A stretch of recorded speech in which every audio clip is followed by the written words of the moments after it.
So many people have asked me, well, what could you do for the environment as a city council member? And the answer is a lot.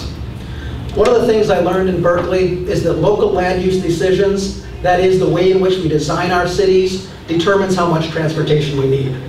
And of course, that determines how much energy we use. If the city approves sprawling auto-oriented development, then obviously that will result in more energy usage. By designing our cities with environmental principles in mind, what's up, Patrick? Thank you. Now go sit down. By designing our cities with environmental principles in mind, we can build a Fremont that is more respectful to the environment. This kind of design is not only more friendly to the environment, it's more friendly to the people that live there. People want to live in places where they can walk and bike to do shopping. And people will actually pay more to buy a home in a well-designed community. Now, some people will argue that environmentally sound principles are nice, but that they cost way too much money. In fact, the opposite is true. Nowadays, you hear all sorts of talk about green business. As I've heard it put, green is the new black. And who is it that is talking about these green businesses? The talk about green business today is actually coming from the business community itself. Green business is booming. And the economics of it all are quite simple. As energy prices rise, the demand for alternative energy and energy-saving technology rises accordingly.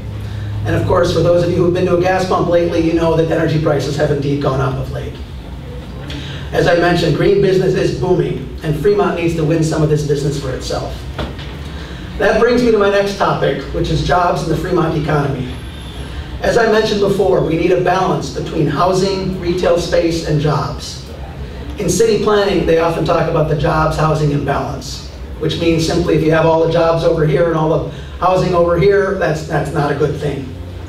Despite being right next to Silicon Valley, we really don't have a lot of high-tech jobs here in Fremont. If you go to Fremont BART in the morning, you'll see a lot of people getting on BART and leaving town for work. You don't see a corresponding number of people coming into the city. And that simply does not work for a city of 200,000 people. From an economic standpoint, bringing in high-paying jobs into the city is the surest way to help our city's economy. The business-to-business sales generate huge tax revenues. People coming into the city would gladly be willing to eat and shop here as well. And this is a model that has worked well for a number of cities like Pleasanton, which is also like a better community like Fremont. So how do we bring jobs into Fremont? Well, the simple answer is we make Fremont an excellent city to live in. We implement an urban design that creates a city where people want to live.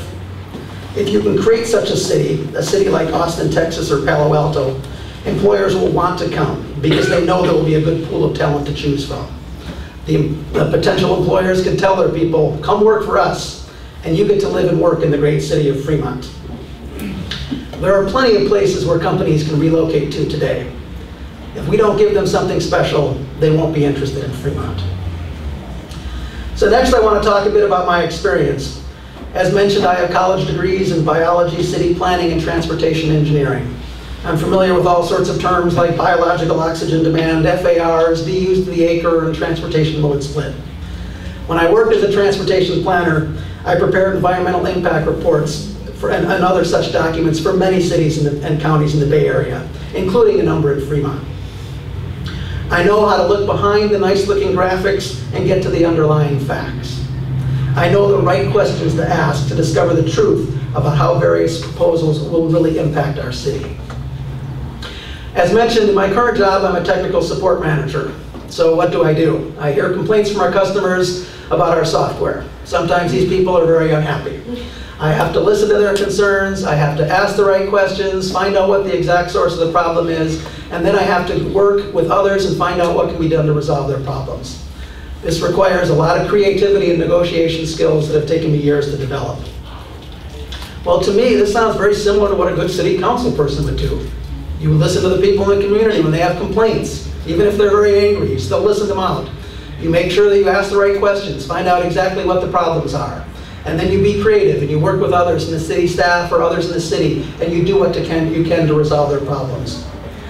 When I'm elected this November, I promise to do just that as a city council person. As for my ethics, I was raised by a father who was brimming with integrity. The highlight of his career in public service was when he was asked to run a very corrupt city organization in Chicago. He could have ignored or even participated in the corruption. Instead, he fought the corruption head-on, which led to someone actually putting 4 sticks of dynamite in his car. Despite this attempt on his life, he continued his work against corruption, and for a number of years afterwards, earning the accolades from the press and numerous awards for his efforts. This is the kind of integrity and courage that I grew up with, and these are the kind of ethics that I intend to bring with me to the Fremont City Council. As for the finances of my own campaign, I will not be taking money from developers. To me, it just seems unethical. The City Council makes decisions that directly impact developers' bottom lines. Now, you can all go to City Hall and see who typically funds elections in Fremont, and it's a matter of public record, but I'm warning you, you might not like what you see. In order for me to run an effective, clean campaign, I'm going to need help from a number of concerned individuals like yourself. Fortunately, we already have enough money to run a decent campaign. This event is only the beginning. We're going to get TV commercials going soon, and we're going to get our word out there in a number of other ways. With your help, we can go from a decent campaign to an unstoppable campaign. I believe a new day is dawning in Fremont, a day in which the citizens of this city speak their mind and insist that their elected officials listen to their concerns. A day in which we develop a vision for our city and then carry through to make that vision a reality.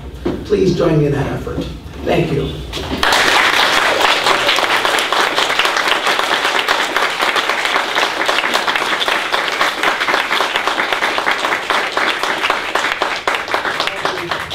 I'll be happy to take questions or comments from the crowd.